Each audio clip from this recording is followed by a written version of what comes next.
Good evening and welcome to Poland Daily. I'm your host Benjamin Lee, and this is the news. Polish ruling party United Right has unveiled an ambitious Polish New Deal program aimed to boost the economy after the pandemic, while funneling more money into public healthcare and education and giving parents extra social benefits. Our very own Łukasz Żmuda interviewed politicians and columnists for their opinion on the subject. Ruling conservatives have planned an increase of healthcare spending up to 7% of GDP by 2027, increasing family protection and rewarding parents raising children, while increasing tax-free threshold up to 30,000 Polish zlotys a year. Other priorities of the New Deal include cybersecurity, agriculture, education, clean energy, and clean air, as well as creating a positive business climate for companies. Winston Churchill once said to never let a crisis go to waste, and it is really necessary to take advantage of this opportunity. This program surely will get the wheels of the economy spinning. The Polish economy will accelerate, as will our own domestic prosperity. The program is very different from the one drafted in 2013 and have been shaping a number of conservative policies since 2015. The new program, however, is aimed at a broader public. In 2015, the Law and Justice Party came into power and targeted their focus on the poorest, most excluded constituency. Today, those people are much better off, enabling the ruling party to start shifting attention to the needs of the middle class. It is unclear who will be eligible for this alleged tax-free amount increase. Secondly, the absurdly low limit of what the government wants to call wealth and tax is income starting from 10,000 PLN gross and about 7,000 net. The new Polish deal presentation was criticized by the opposition politicians from the Civic Coalition. Prime Minister Mateusz Morawiecki said that spending on health protection would increase to 7% of GDP.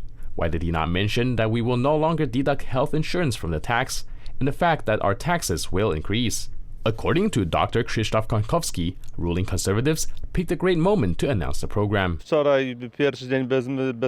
We just had the first day without face masks in public space.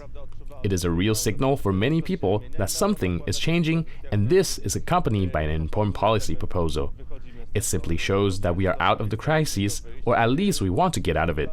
It's hard to imagine a better moment than this. The implementation of the entire program is planned for the next 6 years.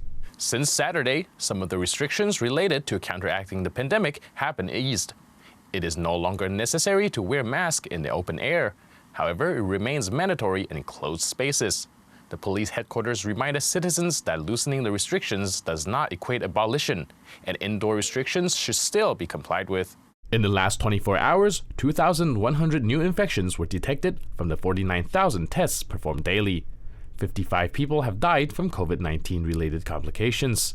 The number of cases in Poland since the beginning of the pandemic is over 2,854,000. 71,664 have died. Over 15,776,000 vaccines against coronavirus have already been administered in Poland. Nearly 11.5 million people received their first, and more than 4,300,000 two doses of the vaccine. In the finals of the WTA 1000 tennis tournament in Rome, Iga Świątek outclassed the higher-ranked Czech Karolina Pliskova 6-0, 6-0, scoring a perfect victory, winning the third title of her career, propelling the female Polish player into the top 10 list in the world rankings.